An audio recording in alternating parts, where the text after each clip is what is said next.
Hey everyone, welcome back to the channel. Today, we're diving headfirst into the weird, the wacky, and the downright unbelievable lives of some of your favorite US presidents. Well, maybe not your, because let's face it, numbers 21 through 31 don't always get the same hype as, say, Lincoln or Washington, but that's what we're here for. We're digging deep into the history books to unearth the lesser-known, the truly bizarre facts about these often overlooked commanders-in-chief. We're talking about the kind of trivia that'll make you the hit of your next history-themed pub quiz night.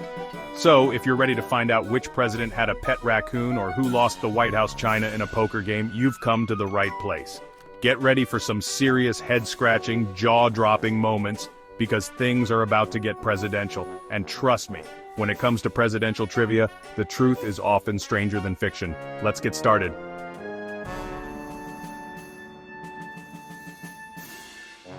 Our first stop on this whirlwind tour of presidential peculiarity takes us straight to the wardrobe of the 21st President of the United States, Chester A. Arthur. Now you might be thinking, wait, Chester A. who? Arthur often gets lost in the shuffle of presidential history, but trust me, this guy was anything but ordinary. He understood the power of a well-tailored suit. Reportedly, he owned over 80 pairs of trousers. That's right, 80 pairs of pants. But Arthur wasn't just about quantity, he was all about quality too. Top-notch tailoring, luxurious fabrics and accessories. He was basically the 19th century equivalent of a runway model. And the best part, he totally owned it.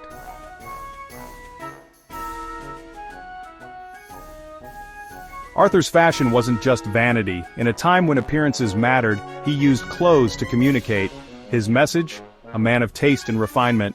Plus, he rocked a monocle effortlessly. Beyond fashion, Arthur's charm and whimsy remind us presidents are human too.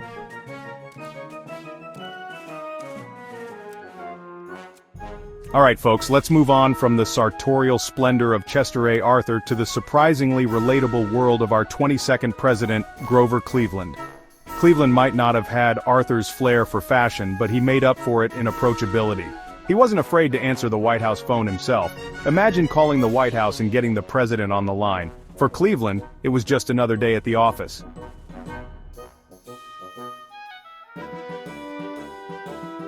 Let's talk about Benjamin Harrison, our 23rd president, the first to live in the White House with electricity. You'd think he'd be excited, right? But Harrison? Not so much.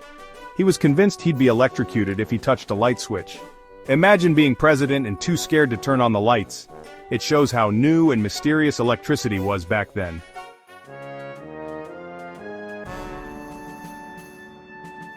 Now you might be thinking, surely the president's family wasn't afraid of the light switches too, right? It's unclear if the fear was as pronounced among the rest of the Harrison household. Imagine being a guest at the White House, seeing the president refuse to touch the light switch. It would be a little awkward, wouldn't it? You'd probably think twice before flipping a switch yourself. Today, we take electricity for granted. We flip switches without a second thought. But for Benjamin Harrison, electricity was a source of both wonder and trepidation. Maybe Harrison's fear of electrocution tells us more about the man and the office than we might think.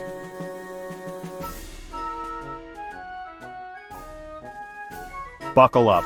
We're diving into Grover Cleveland, the man who served 2 non-consecutive terms. The man, the myth, the mustache. He made a historic comeback. Was it the same Cleveland who returned in 1893, or had the years fundamentally changed him?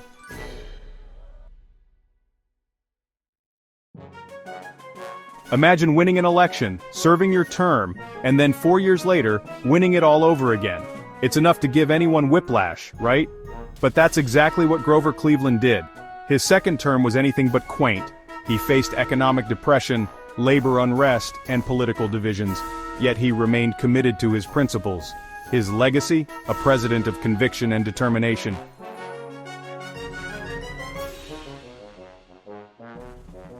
Okay, let's talk about William McKinley, our 25th president, a man who understood the power of symbolism.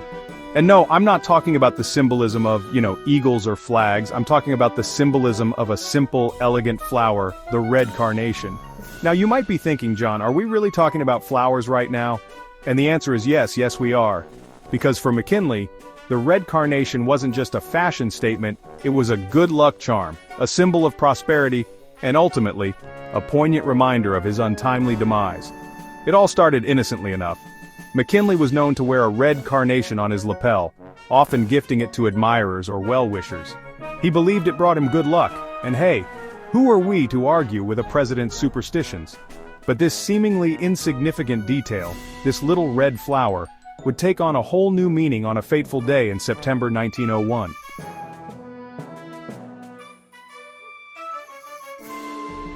September 6, 1901.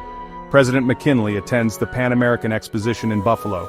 He greets the public, a red carnation on his lapel. He spots a young girl and hands her the carnation. Moments later, an assassin shoots him. The carnation, once a symbol of luck, becomes a tragic reminder.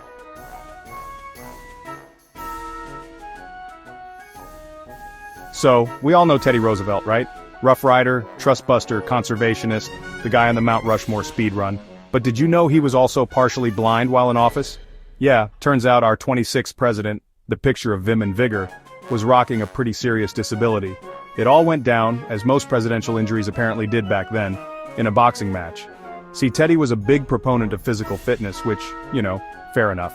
But his idea of staying in shape involved regular sparring sessions, even as president. One fateful day in 1908, a particularly enthusiastic young Army officer named Daniel Willard McGowan landed a punch that changed presidential history. The blow partially detached Teddy's left retina, leaving him with permanently impaired vision in that eye. Now you might think this would slow Teddy down. You'd be wrong. This is Teddy literally shot in the chest and kept talking Roosevelt we're talking about. He kept boxing, albeit with some rule modifications, because apparently even partial blindness couldn't stop him from enjoying a good fistfight.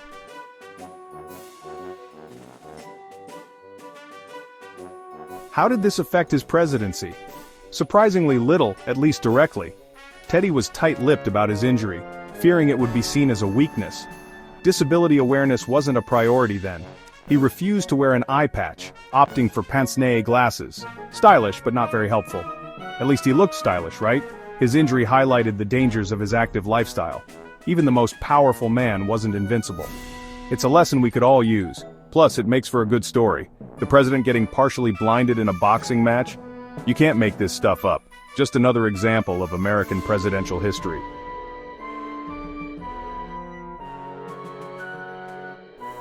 Alright, let's talk about William Howard Taft, a man who, despite tipping the scales at over 300 pounds, somehow managed to get himself stuck in the White House bathtub. Yeah, you heard that right, stuck in the tub. See, Taft, our 27th president, was a man of, shall we say, ample proportions. He was known for his hearty appetite, his love of buttermilk, and his size. And unfortunately for him, the White House bathtub in 1909 wasn't exactly designed with someone of his, stature in mind. So, one fateful day, President Taft decided to take a bath.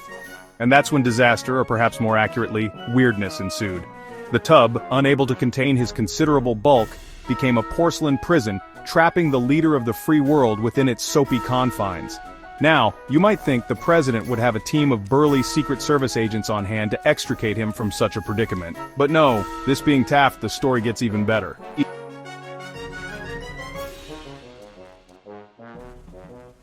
Legend has it that Taft, ever the resourceful gentleman, managed to free himself by using his considerable leverage to, let's just say, adjust the position of the tub. Though another, perhaps more plausible version of the story claims he had to call for help, summoning several White House staff members to assist in his, shall we say, liberation. Regardless of how he escaped, the incident became the stuff of legend, cemented in White House lore as a testament to Taft's unique physique. And it led to a rather significant change in White House plumbing. You see, after his close encounter of the porcelain kind, Taft ordered the installation of a new bathtub. And not just any bathtub, mind you, but a custom-built, 6-foot-long, 4-foot-wide behemoth capable of accommodating even the most, let's say, presidentially proportioned individual. This magnificent porcelain vessel, known as the Taft Tub, became a White House fixture, a testament to the enduring legacy of a president who, despite his struggles with bathroom fixtures, left his mark on history, one giant bathtub at a time.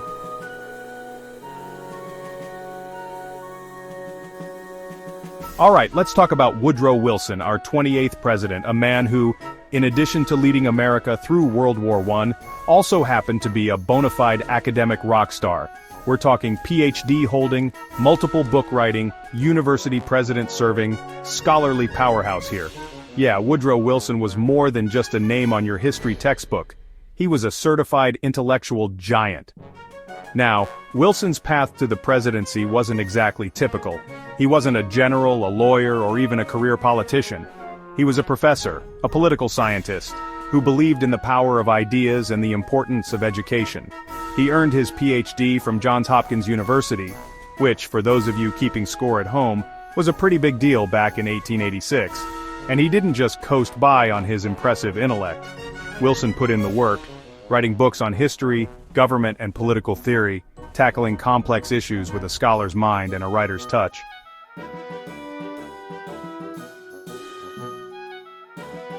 Before politics, Wilson was president of Princeton University.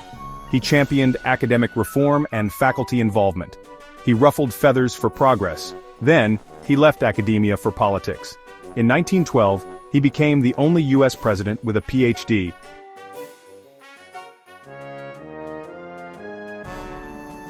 Alright, history buffs, we're talking about Warren G. Harding, the 29th president.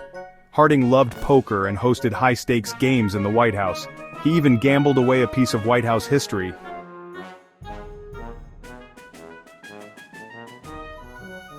We're talking about the White House china, folks. Yes, you heard that right. That collection of plates, cups, and saucers, some of which dated back to the Lincoln administration, the very dishes used to entertain dignitaries and heads of state, lost in a poker game. Now the details are a little fuzzy. Some say it was a single hand of poker, others claim it was a long night of bad luck. But whatever the circumstances, the result was the same. The White House china, a tangible piece of American history, changed hands across a felt-covered table in the White House itself. You can almost imagine the scene, can't you? The tension in the room, the cards being dealt, the look on Harding's face as he realized he was bluffing with a losing hand. And then, the moment of truth, the reveal of the cards and the realization that the White House china, passed down through administrations, was now in the hands of, well, we don't even know for sure. History is a funny thing. It's full of these strange little anecdotes, these moments that make you shake your head and say, did that really happen? And while we may never know the exact details of how Warren G. Harding lost the White House china in a poker game, it makes for a pretty good story, don't you think? And it reminds us that even presidents, with all their power and prestige, are still human, capable of making the same mistakes, and maybe even enjoying the same vices as the rest of us.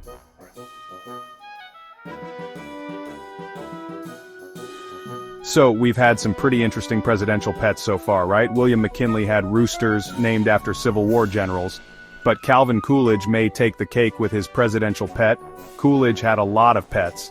Lion cubs, a wallaby, a pygmy hippopotamus named Billy, and even a bobcat. But perhaps the most unusual was Rebecca the raccoon. She was often seen strolling the grounds with Coolidge on a leash, no less. Can you imagine the headlines? President Coolidge walks raccoon, world asks why?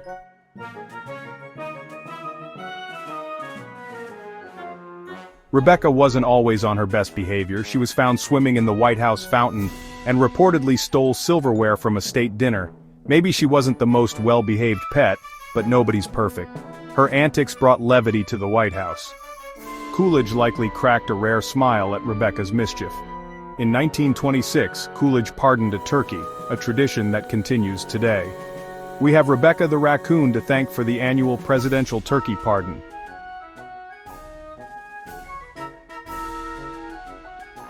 On to our 31st president, Herbert Hoover.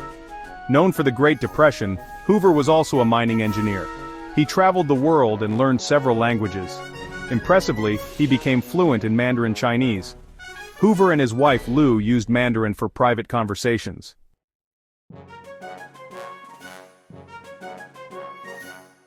The Hoovers whispered secrets in Mandarin, maybe state matters, maybe gossip. A clever way to keep things private, like a secret code but a whole language. Hoover's intellectual curiosity and cultural connection. Learning a language opens new perspectives. Cross-cultural understanding is valuable. And it makes for a good party trick. Oh, you speak French? That's cute. I speak fluent Mandarin. Remember Hoover using Mandarin as his secret code?